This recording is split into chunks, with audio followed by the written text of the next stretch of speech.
believe they have one of these black schools out there in Cincinnati.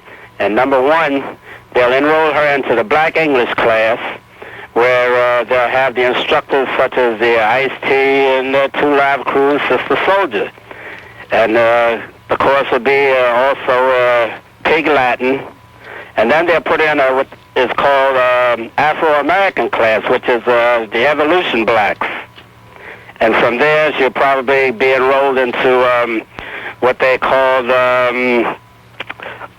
what is this other program? I had it written down here because they have several. Well, I tell you, all she has to do is watch Living Color on Saturday night, on Sunday nights, and Bob, believe me, that is a true pictorial. And take away the comedy, it is the true blacks out here in the street today. Bill Cosby, by buying up all of the Amos and Andy tapes, believe me, Amos and Andy can't touch these programs they have on today about the black youth. That is true facts, true lifestyle of the black youth today. And believe me, Marshall isn't missing anything. You can go around any school, any public school where blacks are enrolled. When school lets out, you'll see what the African American is about. They're more African than Americans compared to the situations that are happening over there on the continent today.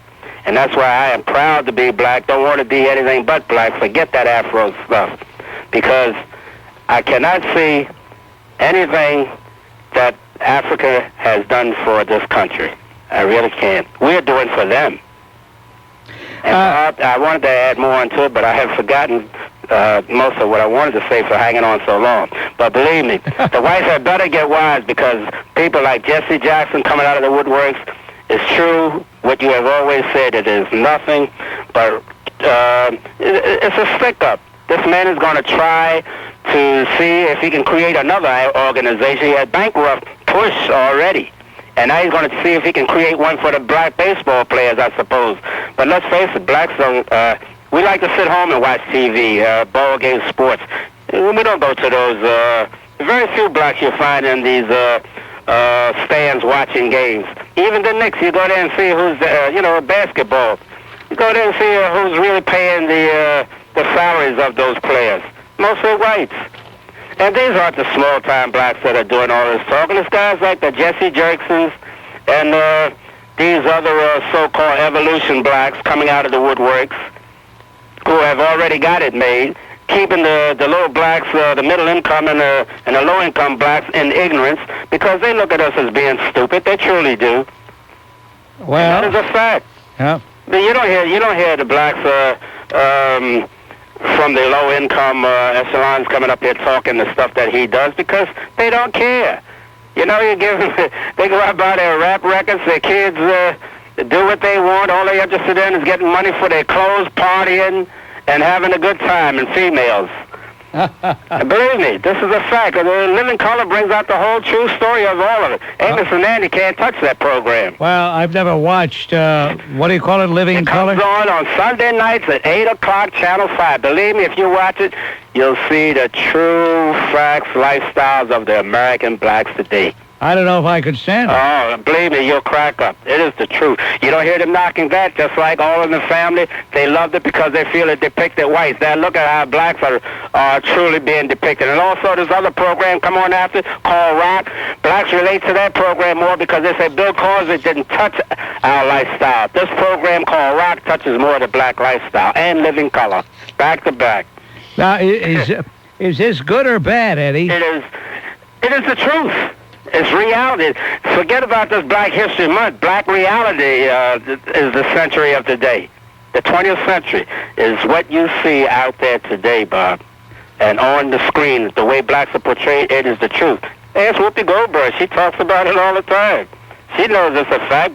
Blacks don't like her because she tells the truth about them. They're facts. And that's why they don't like Living Color. They tried to get Living Color off. Who tried to get it off? All these black organizations, and the ACP and all. They don't like it, but it's a black producer and all, and he told them he's going to do it the way he sees fit. What? And, Eddie, what does the NAACP and other self-righteous organizations, black organizations, what is it they don't like about Living Color? I have to ask because I've never seen the program. They feel that it portrays blacks in the bad way of life, but it's a current event. They bring blacks up to date in the current event as a comedy style, but it's facts. It is true facts. They don't bite their tongue about any situation or any black situation. And the way they did Marion Barry, that showed the mentality of blacks. Look what they did. Put Marion Barry back in. Yeah. You know? Yeah. I don't know what to say, Bob. That's all I got to say from that. But believe me, anything is better than when you put a black in office. It always had been said during the time when I was coming up as a kid. You give them a position and forget about it, we'll all suffer. And we are.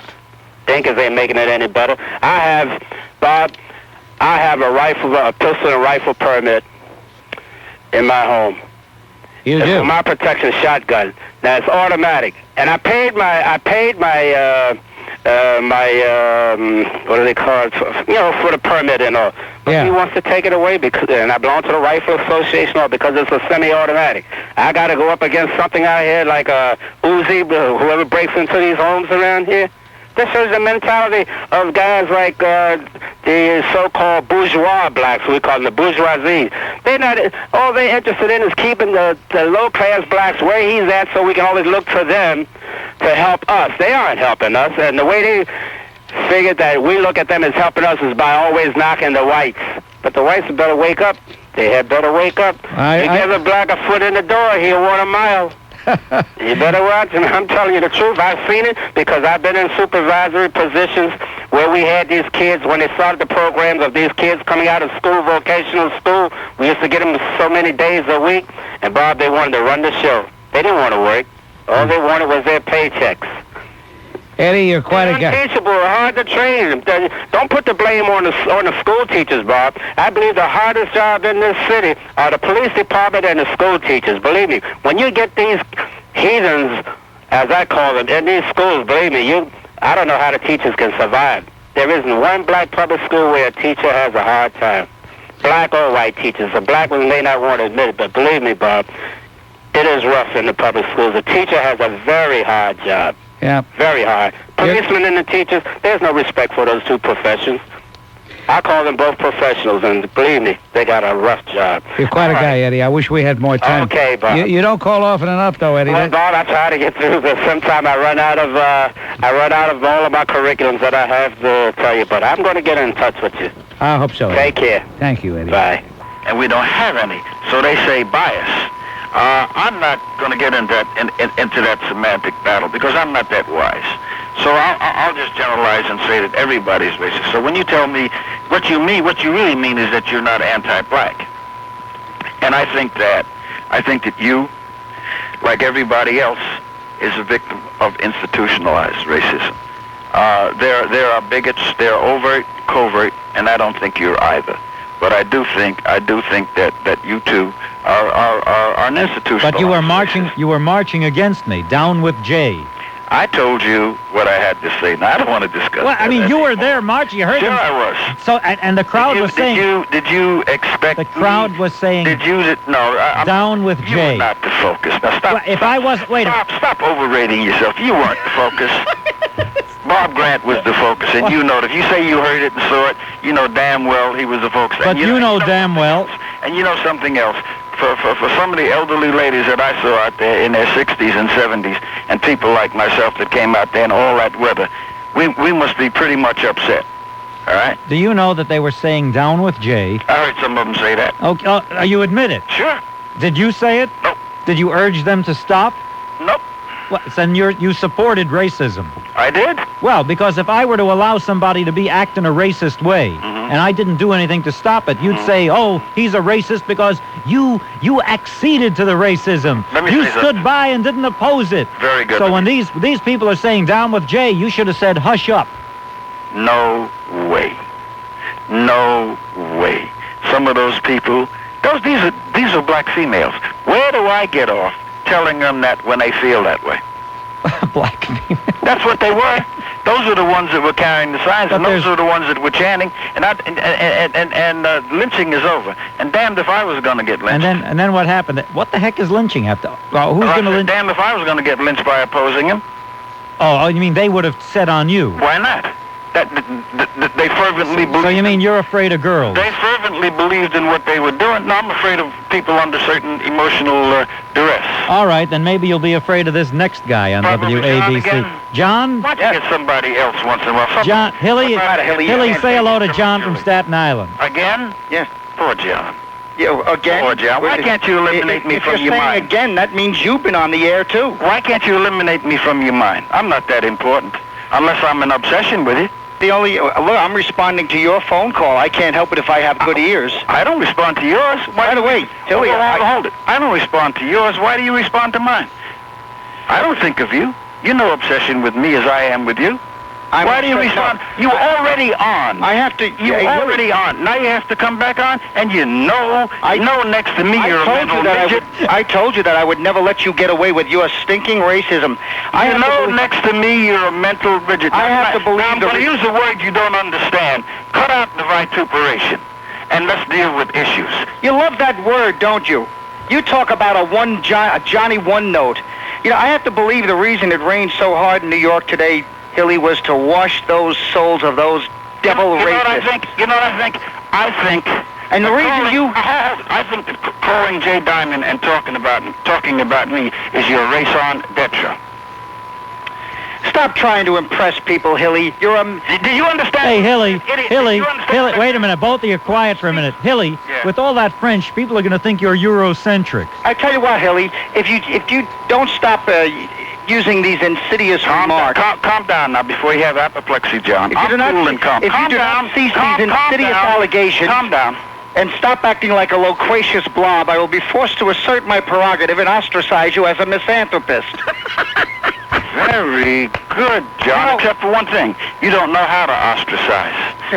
All I have to do is respond to you. And the reason you... Sure he does, that's why... Hey, John, I bet you go to church every Sunday. Are you afraid to let me address... Are you afraid to let me address points?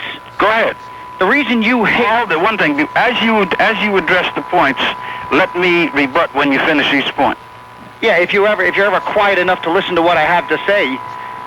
The reason you hate J. Edgar Hoover is because he exposed your communist racist god, Martin Luther King, as a woman. I knew you couldn't control yourself. There you go already. I haven't even finished making my point.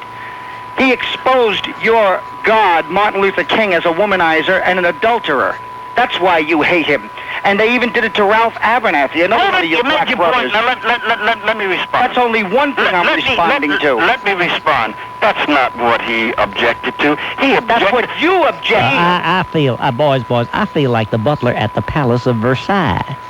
He objected to the fact, racist, that the South was going to eliminate its segregation and racism. Of course, that doesn't mean a thing to you, the fact that people were getting lynched and not getting an education and not working. That doesn't mean a damn thing to you because you are... let me finish now. I listen to you. But Hilly... You never shut up. Hilly. Yeah. A lot of white people get lynched now by blacks. I was just going to address that point, Jay. Where? On Lispinard Street at 9 in the morning when Bonnie Beers caught it. Gail Schalar from Scott Johnson. Dr. Catherine Hinnant by Steve Johnson. Is that like Tulsa, Oklahoma being bombed? Is that like the people No, but listen to me. Listen to me carefully. Listen to me carefully. Those are lynchings, Jay. But it is also a lynching when blacks kill whites. It's not just the other way around. That is not to sanction when whites lynch blacks. Are you talking? But let me tell you something. If you really finish, Jay. No, ease up. Everybody quiet. If you really were a crusader for human justice instead of just justice for blacks, then you would be as offended when whites are killed by blacks as you are the other way around. Let me answer that for you. I abhor murder. I don't sanction murder by anybody, but there's a basic difference that both of you are conveniently forgetting. Lynching and racism was the law of the land. When a black kills a white, he goes to jail. How about... Wait a minute. Not if it's Lemrick Nelson. Did he have a jury trial? Yeah, but he's not going to jail. Was there a jury You trial? said when a black kills a white, he goes to jail. It's not true. If he's convicted of a crime. Oh. Hilly, you were outraged at the verdict in California, weren't you, though? You phony. And how about that woman in Can I answer that? How about that woman? Can I answer that? No, I want to finish my I was point. outraged because they took it out of a black community and put it where the cops lived and eliminated all blacks. You damn right I was outraged. In other words, in other words, you're a racist separatist. You don't believe that this is one country. Racist separatist? How about that? Hold it. No, you hold your horses a second. How about that poor woman in South Carolina that was attacked by 5 blacks, 3 male and 2 women, who was raped and then was forced to take a bath and bleach to get rid of the evidence, and then they shot her 5 times in the face. Oh, boy. Oh, yeah, there's the stalling tactic. Oh, boy. Now, how about Jeffrey Dahmer, fool? How about Jeffrey Dahmer? What about him? He was a nut. Well, those guys were nuts, too. Hey, You know something? I'm getting the idea that everyone's horrible. You're both convinced. I think you're both right. I think you're both. Is nuts. You know something? I think you're both right. Nuts. All right, wait a minute. Briefly, I want to bring in some other people here. Please. All right, John, I want to thank you, and then I'm gonna say hello to Maria. Can we put in Maria on line 2? Right here. Hello, Maria. It's Miriam from Brooklyn. Hello, Miriam. Hello. I wanted to ask Kelly. I heard a couple of days ago on LIB when they were discussing Bob Grant, they were saying that Bob Grant should take the credit for a lot of the crimes done by white people against black people because Bob Grant is the one who encourages it. Well, I wanted to know if that station is going to take credit for a lot of the crimes done by black people. All right, I don't want to get... All right, it's not... Let me ask her a question. Sure. Yeah, but it's getting to be a bore. Miriam. Yes. I challenge Getting you. to be a Who was the talk host? radio cliche. What are you talking about? Started off Who as was the fun. host, Miriam, because you're lying. I am not lying. Yes, you are. I am not lying. I can produce tapes. Who was the host? I hear about those tapes, but I never hear them. Oh, you never hear him. All right, look. You're a liar. I am not a liar. It's Mark Yes, you are. Riley. Yes, you are. It's with Mark Riley. Yes, you With a are. bunch- All right. Thank you, Maria. Thank you. Let's just say hello to Jose, and maybe he can speak to Hilly, and then that'll be the end of it. Hilly, Hey, Jose. yeah, you're a fraud. You're a Jew hater, and I'm going to prove it. I'm a Jew hater? Just listen to me. Didn't you say on WLIB we got to get rid of those Jews? You're a liar. You're a bull-faced. You're a bull-faced. You're a bull-faced. You know You're a bull-faced liar, and so is your Then mother. you come on, You're and a you come on the bull-faced. show, and you think you're gonna fool Jay. You're a bull-faced liar. You know it's You're a bull-faced. Jose, Hilly reverted to his atavistic state It's true, when he Jay. insulted your mother. I think... Jay, I'll come down to the studio and I'll face you and tell you it's true. He's a Jew hater. What did he say? He said, Bill Mazer, Barry Gray, Jay Diamond, those Jews, we got to get them off the air to Bill Tatum. Did you say that, Hilly? I'm sick of this guy lying to you. Oh, Bill Tatum is a Jew hater, too? That's right. Bill Tatum, his daughter is a Jew, fool. Haley. And he's married to a Jewish So woman. what? Hilly, did you So what? Did you say that? Did you Did make I say what? the comments that the man attributed He's to a you? bull-faced liar. All right, Hell but- no, I didn't say that. Jose, the man says no. Look, Jay. Get the tape to Jay. prove it. All right. Get a tape. He's going to have a heart attack. Listen. Give the All tape right. to Jay. All right. Thank you, Jose. Thank Okay. you. All right. Hilly, Yeah. do you see how these people detest you? That's fine, good. No, I I'm mean, doing but- something right. That's right. You're doing this. If anything will finish me off, it's your appearances on this show more than any march. I'm ready for one more call, Jay. No. That's all right. That's Okay. all right. Okay. All right. Now listen. Yeah. I want you to recuperate, I'm fine. and I think what you should do is come back next week and march in support of me. In support of you? Yes. When you do that, which I consider right, I'll march. Oh, you in mean? support of you. Well, didn't I do right by you tonight? I kept you No, on for a long time. You did. By me, you did, yeah. Not as long as you butt back Bob Grant.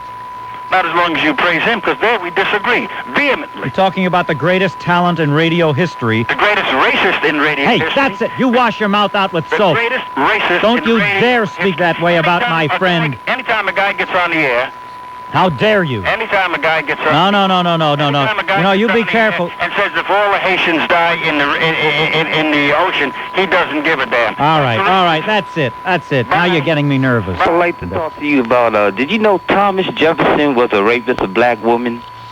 Did you know that Thomas Jefferson raped black women? No, I didn't know that. And also, did you know that during slavery, white women were raping black men? Why do you have this obsession with people raping people? And why do you have this constant hatred for white people that you express on this program? You know what? Yeah, Abdullah, wait, let me ask you a question. Abdullah, Okay, all right. I tried to have a conversation. I said to myself, this time I'm really going to try to have a conversation with this guy. But, of course, he's not capable. And, ladies and gentlemen, I'm going to spend about 10 seconds thinking certain thoughts about Abdullah rather than speak them over the radio. If you are gifted with great intuition, or if you are on the same wavelength, it won't be necessary for me to say what I think Abdullah's problem is. If you don't understand what his problem is, then, of course, there's really no point in you even listening to this program. So, for the next 10 seconds, I'm not going to say a word, but I'm going to think what Abdullah's problem really is.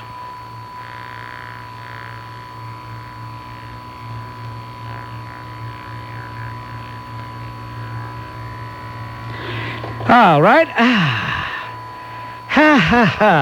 He knows what I'm thinking, and that's what bothers me. Bob, I would like to use the Port Authority to give a few examples of how the question of affirmative action for blacks who are maybe seemingly less qualified and whites who use their political pull get high-paying jobs and contracts worth millions of dollars. Example number one. The safety director of the Port Authority is a Mr. Charles Knox. He is black. He is formerly the police director of Newark. And there he did an average job chasing around the kids in the cars and never accomplished anything great. But he's a Democrat. The city of Newark gets like $500 million for the education system. By the way, how come nobody's getting excited over the fact that information is coming out on its mayor, the one and only Sharp James? How come nobody's getting excited about it? You know, I wondered. I had invited Sharp James on this program, and they kept stalling off, and then they would lie and say, well, they couldn't make it this time, and one girl in the office would say, no, he can't be on, and then I'd hear from an intermediary that Sharp James himself said, oh, I'd like to be on. I like Bob. I want to be on his program. Anyway, we got jerked around long enough, and finally I said, I know they don't want to come on the program. Now I'm beginning to understand why, because things are coming out on Sharp James that if he were anybody else, there would, and if Newark were another city, it'd be absolute outrage. Well, he's pretty tough on law and order. They shot up a van with 6 black kids, and a 15-year-old black girl got killed. And Sharp James, you know, his son was assaulted in Newark. He said that those kids should have been home. They shouldn't have been there. He stuck up for the cops. Well, I'm not talking about that. Don't you does that give him a license? Hey, Jim, are you so stupid to think that gives him a license to do anything he wants? He's now at the city. He's the vice president of some city mayors of cities, and he's asking for large sums of money from Clinton. Can I get back to the PA, though? Absolutely. Okay, now at the Port Authority, they borrow millions of dollars of money, and the interest paid is tax-free. The way they borrow the money is they sell bonds. The bonds are sold by underwriters. You, me, or Adrian Berg could be underwriters. They just sell like hotcakes. Now, the people who sell the bonds are underwriters, and they get a percentage, which amounts in millions. And these underwriters, they contribute heavily to Jim Florio.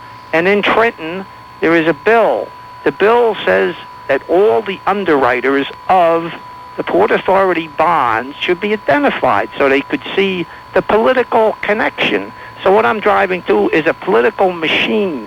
When Jim Florio raised $1 billion in taxes to be paid to school districts, there are 30 districts in need. They're Democratic, they're black, they're the swing vote. So that is a political machine. If you want to know why people get appointed, why contracts go out, the Democrats are the machine for the Port Authority. So they give out the underwriting contracts worth millions and the appointment of jobs to maybe incompetent and affirmative action people. And a third item is even less known. The state of New Jersey balanced their budgets. Flim Flam Florio, the Port Authority issued bonds The bond's income was based on a rental of the World Trade Center Towers 1 and 2. New Jersey's portion of that rental income would be dedicated to paying off these bonds for 20 years. Jim Florio took the money from the sale of those 20-year bonds, included them in his budget. Well, that's one of the many reasons he is known as Flim Flam Florio. Yeah, it's really crazy. Can I... I wish we had more time. I thank you, Jim. Purim, Adrienne Berg, she is no Queen Esther. Do you know why? She wants to have the Confederate flag removed from the state of Georgia, she was screaming. Well, wait a minute. I thought she did a financial show. Yeah, but she's also social political. And so, listen... What is she doing? What is she doing talking about political things? Okay, she is taking a view that she said that the blacks in Georgia are being disrespected by the presence of the Confederacy. I think she's a little out of her league. Well, and if I were the management here, I'd say, hey, look, you are hired to talk about financial things, so we got enough people talking about other things. The Confederacy had a Jewish guy as its treasurer with connection to the Rothschilds, so a Jew should be proud of the Confederate flag. But she must have found out that Jeffries has learned about it, so she wants to... Hey, look, I tell you this. She's just another left-wing liberal, far lefto.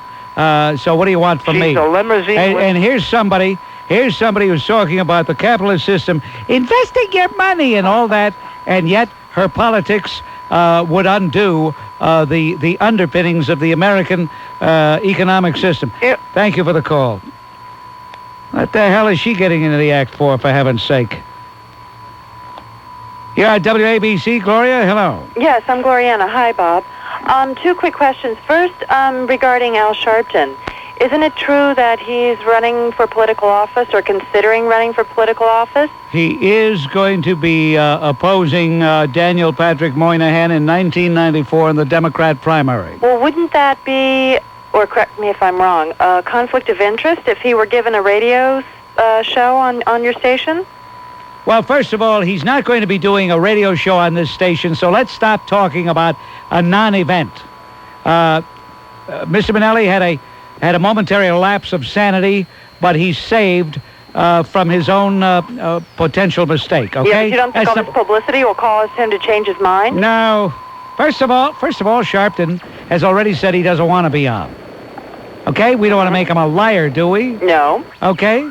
He said he wouldn't take blood money. So Minnelli said, well, he doesn't have to get paid. He can do the show without a fee. Thirdly, it would not be a conflict of interest if once he announced he was an official candidate, he got off the air. In other words, take me, for example. Some people have been saying, hey, you ought to run against Flim Flam Florio.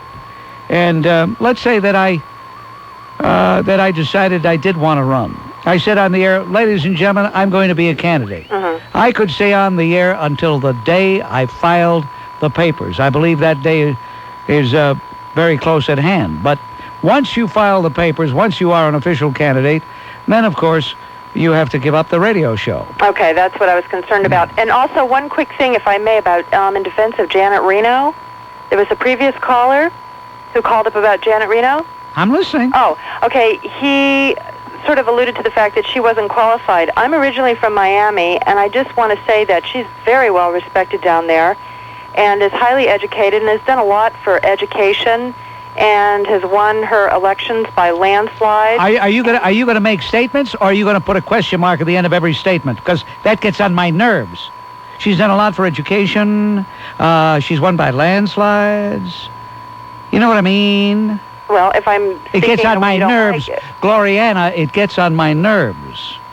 And that wasn't the issue. The issue is, why the delay? What have they found? Have they found anything? Well, what are they digging for? I mean, if the woman has done a good job, what are they trying to dig out? I think they want to avoid another embarrassment. I think they want to be absolutely sure. And something might have come up. I thought by this time she'd be confirmed. I thought she would be too, which is what confuses me. Well, that's why people are scratching their heads now and saying, what happened? But they don't seem to be coming up with anything on her. Well, if they're investigating, if they are looking into something, then wouldn't it be fair to Janet Reno to keep it quiet?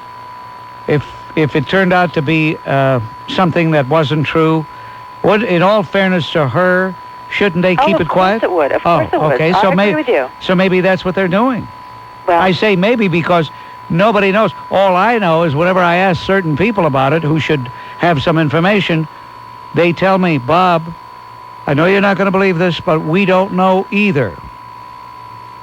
Those are the words, but we don't know either. And there are people who one would suspect would know. Thank you, Gloriana. An article that's been popping up in the newspapers the last couple days about Justice Byron White stepping down from the Supreme Court. Yes? As you know, Byron White was appointed to the Supreme Court by the Kennedy administration, and he's commented that he feels he's compelled to step down during a Democratic administration while Clinton's in office, even though he's been voting consistently moderate or conservative while he's been on the court. True. I just hope our great senators like Orrin Hatch and Arlen Specter are getting ready for Slick Willie's next appointee, this appointee that's coming up. I'll never forgive the Democrats, especially Metzenbaum and Kennedy and Leahy and Biden, and what they did to that great justice, Robert Bork, in those hearings. That was one of the most sickening aspects of our society, of our political system, what they did to that man. It just turned my stomach, and I just hope that everybody's gearing up. Reverend Jackson, we have just been called by Emmanuel McLittle. Would you speak to him? Of course. All right. Hold on. Stay with me for a moment. We're going to take a break on WABC. We'll be back with the Reverend Jesse Jackson and Emmanuel McLittle, editor and publisher of Destiny magazine. And he is an African-American who holds a somewhat, well, I should say, contrary view politically to the Reverend Jackson. And let me welcome Emmanuel McLittle on WABC. I should put him on down here. Emmanuel McLittle? I'm here. Thank you very much. I'm speaking with Jesse Jackson. Perhaps you'd like to say hello to Reverend Jackson. Hello, Mr. Jackson. Emmanuel, how you doing, friend? Good. You know, Jay, I told you I'm still a little while longer to talk about Haiti. Yes. And you searched furiously to find Emmanuel or someone you thought who might disagree with me. But you know what? It is so civilized for people to agree or to disagree without being disagreeable. I met with Senator Mitchell today in his office about D.C. statehood, and while we met, he and Senator Dole were in a vigorous debate about family leave. So if it is not newsworthy for two whites to disagree, or Republicans and Democrats to disagree, why is it such a novelty to you to run into two blacks who may have different points of view? Well, if there's any novelty, it's in somebody challenging you. It's not necessarily in any two blacks. You are not just a black. You're probably the most prominent African-American politician, if not one of the most prominent politicians in the United States, Reverend. Well, thank you. And I did not search furiously for Mr. McLittle, but Mr. McLittle has been kind enough to call us, and I just thought it would be interesting. And I am delighted to talk with him. Emmanuel, good to hear you. Well, one of the things that I'm calling for is because many of my supporters and readers in the New York area tell me that they heard a statement made by you that suggested that Emmanuel McLittle was somehow or another a beneficiary of affirmative action and didn't march a step for civil rights in the 60s.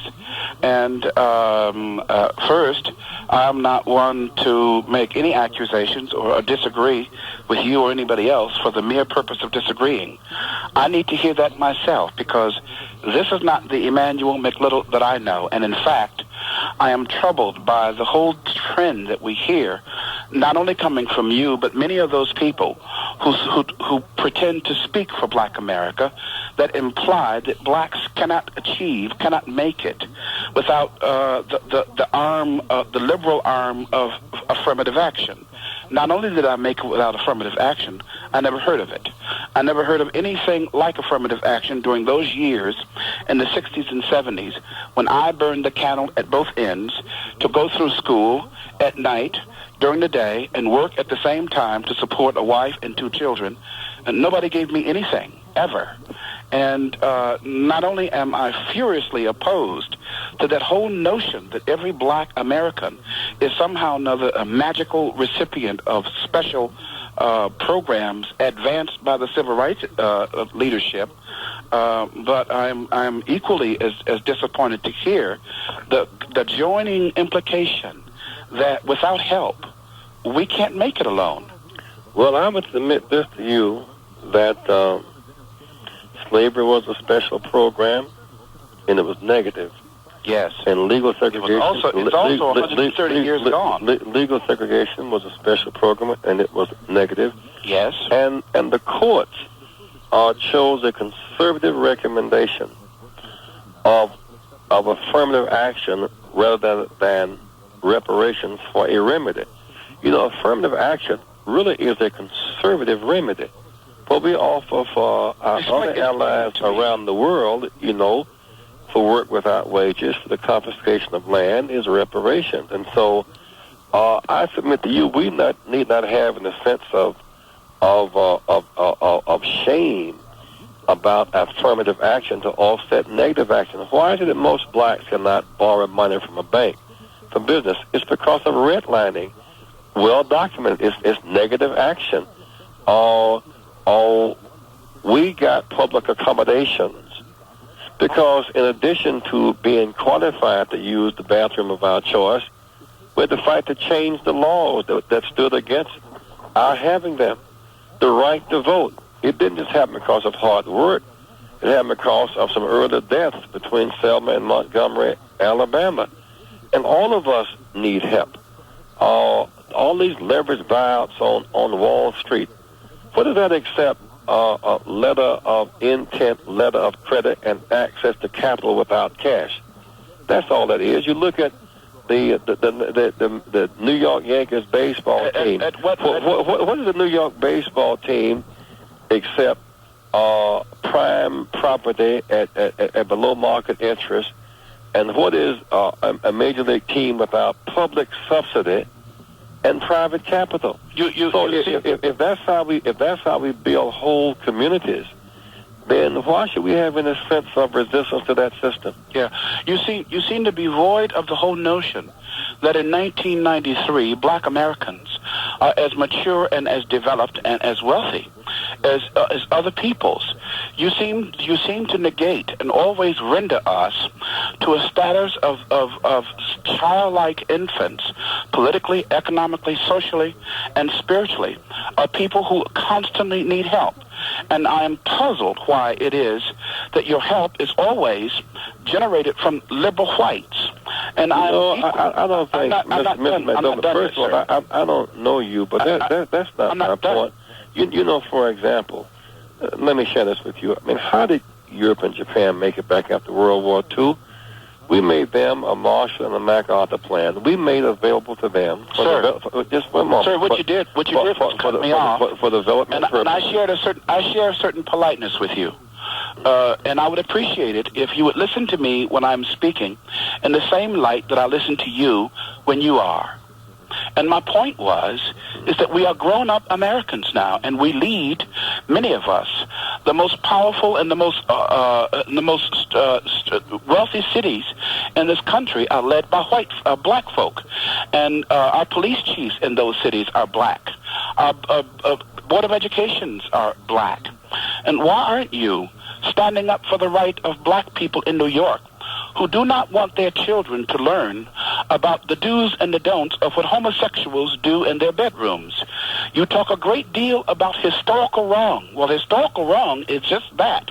Historical. It is in the past. Much of what you have touted on the air as a spokesman for black Americans has been in the past. You do not seem to be able to realize that many of us have gone way beyond even many whites in this country. Many of us are extremely wealthy, including yourself. You are not exactly a poor man. And from wherever you got your money and wherever you got your fame and from wherever you got your position in life, you have achieved it as a black man. And many of us have made these accomplishments in life. It is time for those of us, whether you call us on the right or call us on the left or whatever you call us, It is time for those of us who disagree with this whole victim point of view to be heard, Mr. Jackson, and it is time for us to be heard in the same light, in the same volume, in the same power that Jesse Jackson's point of view is heard. This is the great thing that I take issue with. You can command the television crew, you can command news almost any day of the week that you want. But as I was listening here on this telephone to the question that Mr. Diamond asked you, why cannot Thomas Sowell command that? Why cannot Emmanuel McLittle command that? Why cannot Roy Ennis command that? I say it's because we are not thinking in the same way that the liberal establishment has told us to think. We are independent individuals. Many of us have worked hard for our educations, have worked hard for our monies, and we are who we are. We are not bought. We are not paid for. Well, you know, I'm on this show as Mr. Diamond's guest. And I am as well. I don't know you, and I assume that we were on here for a dialogue, and you choose to sermonize. Let me say this to you, because you do not know me very well. I would like to know you. I don't know you. But to make a statement that I did not... Let the Reverend speak. One reason I suppose... To make a statement that I didn't march in the 60s, one reason I you would have to know me, would you not? I command cameras. July 17, 1960, I went to jail trying to use a library in Greenville, South Carolina. July 17, 1984, I was speaking for the Democratic Convention in San Francisco, having run for the presidency, again in 88. And I suppose because of 30 years of continuous service, I've earned a reasonable access to a lot of people in this country. I think another part is that you talk about we live in the past. History is unbroken continuity. Mm-hmm. The past is connected to the present, not connected to the future. The point I was trying to make a few minutes ago about this idea of development, Clarence Thomas, if you want him, you got him. I'm not discussing Clarence Thomas. I'm discussing development. But you talk about your history. For example, right now, why can't Clarence Thomas get the shape that you do, Jesse Jackson? There's a plan right now. Why cannot Clarence Thomas get a fair shape like you do? Let Reverend Jackson speak, Mr. McLittle. He can speak if he wants to speak. Clarence Thomas can. Why is Poland making it back now? We made available to Mr. Lake Walesa a Polish-American Development Bank the U.S. government put together 2 years ago. We make to Poland 40-year loans at 0.75%, first payment due in 10 years. Yes. $260 million to build their infrastructure, and $60 million for Hungary. We make World Bank concessionary rate loans to develop people all around the world. Yes. Within this country, our major universities are subsidized. Our highways are 90% federal government, 10% state. They are subsidized. Our sports industry is, in fact, subsidized with taxpayers' money. And so for us to be a part of the equation of development does not demean us in any way. But let me say this to you, Mr. Diamond. I really do not choose to stay on here any longer on this debate tonight. Why is that? I'm anxious to do it. Why is that? All right. Because I've been on here for more than an hour already. Wait, Mr. McLittle, let the Reverend Jackson. I have some particular interest, in the first line of questioning relative to what has happened and what must happen in the sports industry to open it up, because it is an $80 billion industry. And what's happening relative to Haitians. I am working right now specifically on 3 projects. 1, freedom for Haitian people. And 2, the ending of discrimination in the sports industry. And 3, D.C. statehood. And 4, national health care plan for this country. Yeah. That's really kind of what I'm working on right now. Can I share with you what I'm working on, Mr. Jackson? If you're interested. I'm working on the concept that black Americans, and there are almost 50 million of us, we are all individuals, and we do not all hold one point of view about all of the issues. Right. And when you talked about the money that American taxpayers have subsidized white European nations, you neglected to talk about the $1.3 trillion that American taxpayers have given black governments in Africa for the last 32 years. When you discuss the issues that you discussed, Mr. Jackson, you come from a particular point of view, and that is exactly your right. But this point of view is being represented as though it was the very voice of black America. So my agenda and my job and my thrust in life, and what the good Lord has laid on my shoulders, is to offer black Americans, to offer this country an alternative view from yours. And when I say yours, I do not mean this in a personal way. I say that there is a point of view that is represented by the black establishment in this country that has painted black America into a corner. Well, I would suggest you're talking too long. It's not a dialogue. Let the Reverend Jackson speak. Mr. McLittle. There are not 50 million African Americans. That's not accurate. Closer to 30 million. When you need the time that you need to discuss what you want to talk about. And we've not given one. Wait, Mr. McLittle. Mr. McLittle. We have not given $1.3 trillion to Africa. We have, sir. It's not true. All right, let me ask you this. But wait, Mr. McLittle. Mr. McLittle. Mr. Diamond. Yes, Reverend Jackson. Let me express my thanks to you for having a chance to dialogue with you tonight. And if you and Mr. Little want to dialogue, it's the both of you. I wish you would stay. No, wait. I have something else to do. Reverend Jackson? Yes, sir. Would you like to speak to some of our listeners? No, I am right now. And that's enough. And I'll be available to speak to you in time to come. Thank you. Let me just say that I do appreciate your staying as long as you did. I want to tell the audience that Reverend Jesse Jackson said he would do a 10-minute interview with me, and he's been on with me now for an hour and 10 minutes. So, Reverend Jackson, you and I may have political differences, but we don't have differences insofar as my estimation of your stamina. And I want to thank you very much for staying with me as long as you have this evening. Yeah, and whenever we dialogue again and we choose our subject matter, I want you to be fair enough and honest enough for us to focus on what we focused on. I think what you've done tonight is fairly racist. It's a kind of setup. I don't mind dialogue with anybody. When you dialogue with people in the radio audience, you can make 10, 20 telephone calls, but you are rather possessed with this idea of black on black. And frankly, I am able and willing to talk with people of all persuasions, and I do all the time. And though Mr. McLittle and I don't know him, he does not know me, but I respect him just because he's a person. You have returned my compliment with a slap in the face, Reverend Jackson. I don't know why you choose to do that. What is racist about... I asked you if you would speak to Mr. McLittle. But the other people in your audience, I would like to also to spend some time talking with them as well. Everybody calls me a racist, and I don't even do anything. No, I think the act was.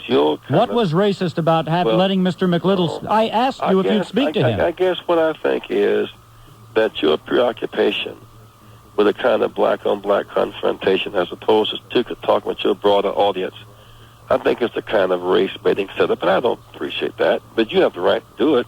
That's my estimate of it, too. I'm perfectly willing to talk with your broad audience about whatever we talk about, whether it's mod shot or whether it is hate or whatever it may be. I just felt some obligation to give you my point of view. I think you throw the word racist around rather liberally. I simply said that it is, I think, there's such a setup, and I think that's what this is a racist act. I did not call it you wasn't a a setup. It wasn't a setup, Reverend, because I asked you if you would speak to him. Had you said no, I could have had him speak to me later. Well, I can only give you... If you didn't mean it, you shouldn't have said it. My opinion about that, and I would like to talk with you further about anything you want to talk about. You mean you'll come back again? Of course I will. Well, then you're welcome to come back, but I assure you that I did not... I asked you to speak to Mr. McLittle not out of racism, but out of, frankly, showbiz. I know that he disagrees with you, and once he called the control room and asked to come on, I merely wanted to make a better program. It was not out of racism. And I resent that accusation, but I have enjoyed the rest of my discussion with you, and if you mean what you say, you are welcome to come back here any time. Of course I do, and make a distinction between what I think to be a racist act and calling you a racist person. I did not, and I choose not to. All right. I don't know you well enough to make such a judgment. Well, maybe we'll get to know each other next time you come on. Maybe you can even come on live if you'd like. I will. Is it a deal? You got a deal, McNeil. Okay. Thank you, Reverend Jackson. All right. Thank you very much. I'll be back with Emmanuel McLittle, who's going to stay with me right after this on WABC. Emmanuel McLittle, thanks for staying with me. Thank you. Well, had you ever spoken to the Reverend Jesse Jackson before? No, never spoken with him. He is aware of our magazine. I have not spoken with him personally, so I can't actually accuse him of sending me messages. But I'm under the impression that he has an opinion of me, and I feel like I was the recipient of it tonight. What you saw, in my opinion, is that if I was on here, a white individual who disagreed with Mr. Jackson, he would have been on here for days, would have had no difficulty debating me. But when Mr. Jackson encounters a black American who can think on their feet as he, who can speak as lucidly as he, who disagrees with him so vehemently as I, and millions of other black Americans, when he encounters that, I suggest to you that he doesn't know how to deal with it, and therefore he had to leave.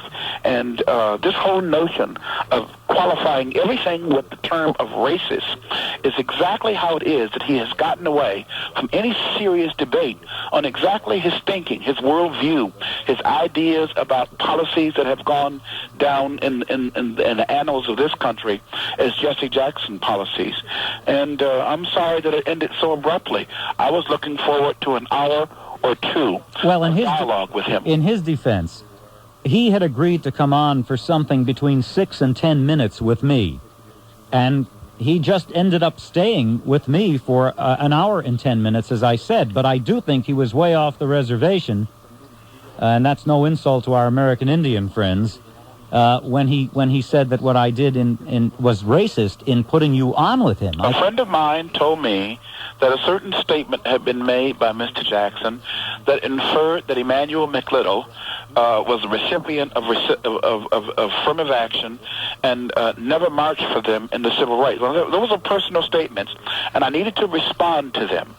And when I responded to them, and quite effectively, I believe, Mr. Jackson can't handle that. And I say that none of the black leadership can handle the kind of people that they came up against in terms of Clarence Thomas, in terms of Bob Woodson, Elizabeth Wright. There are many millions of black Americans around this country that the Jesse Jacksons do not speak for. And it is time that it got out in the open. It is time that it was shouted from the rooftops. Every radio station in this country ought to be interviewing people, black people, who do not agree with Jesse Jackson. He has gotten too much airtime, and if you don't help us rival it, Destiny Magazine dedicates itself to giving a point of view of black America that is not regular in this country. Well, I had given him the opportunity to not speak with you. If you recall, I asked Reverend Jackson if he would speak with Emmanuel McLittle, and he said sure. He could have elected at that time to say, no, I think this is a racist act. You're asking me to speak with Emmanuel McLittle. Now, of course, I think... Now, tell me, what's racist about it?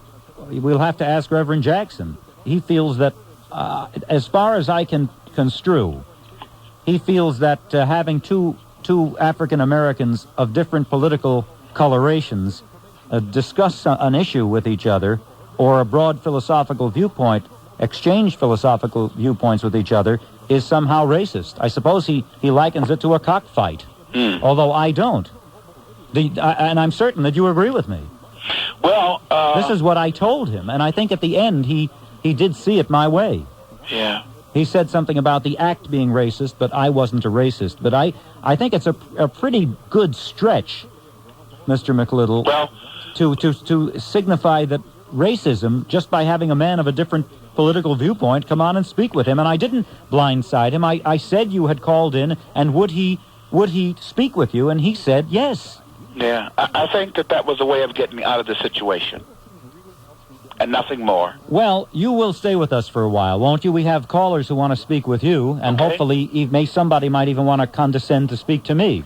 How much of the discussion, you were told that Reverend Jackson had made comments to the effect that you did not participate in the civil rights struggle, is that? That's correct, and that I am a beneficiary of affirmative action. Now, when I heard that, I was intrigued. I have for many years wanted to discuss many issues that we disagree on in terms of myself and Jesse Jackson. I cannot call him a reverend, and I don't want to talk too much in his absence. I am reserving it for a time when I would like to discuss all of our disagreements in person. I would like to discuss it. I would have loved to discuss it on this radio program. I would love to discuss it in front of the TV cameras where Mr. Jackson has quoted much of his poetry. I think that there has to be some things set straight in this country, and much of it involves many of those things that Mr. Jackson has purported to demonstrate in terms of his representation of black people. And that is all I wanted to do tonight, is to simply show him and the listening audience that there are many views in the black community that does not seem to get the light, the microphone time, the air time as Mr. Jackson does. And there's something suspiciously unfair about this. And Destiny Magazine is dealing with that unfairness by creating its own medium to hear and let people of like mind that do differ with the Jesse Jackson types. Stay with me because we're going to get cut off by the network news. We'll be back with Emmanuel McLittle and your phone calls on WABC. This is Jay Diamond. Back to Emmanuel, why is it that you won't call him Reverend? Well, while I don't consider myself a religious person in the sense that most people think of as religion, I do have an affinity towards what is good and what is right, and the fact that there is a God in existence, and I do look at the scriptures as very beneficial information. And as I hear Mr. Jackson quote scripture, as I hear him talk about those things that seem to be his political point of view and related to his spiritual point of view, they don't match to me. I don't understand his support of the homosexual agenda and at the same time be a minister at the same time. I don't understand his support of all of the liberal policies that force people in this country to give special privileges to a particular group of people on the basis of race and be a Christian at the same time. I don't understand his position of supporting a woman's right to abort children at whatever time that she wants to abort children, and at the same time be a Christian. I don't understand all of those things about Jesse Jackson's religion. Emmanuel, and Reverend to me means somebody that you reverence, somebody that you have tremendous respect for. And I don't know but one or two people in all of the world that I would call reverend at all. Emmanuel, did you feel anything inherently racist about my asking him, offering him the opportunity to speak with you? And No, I don't. I think that racist is the way that Jesse Jackson and many of his comrades on the left deal with any situation that they need to get out of without having to adequately explain and deal with sometimes heated disagreement. Jesse Jackson debates whites easily. He easily intimidates white people. He easily intimidates anybody that disagrees with him that happens to be white. But I have never heard broadcast on the air Jesse Jackson disagreeing and debating blacks who disagree with him. This is a brand new situation for him, and I hope that it will not be the last.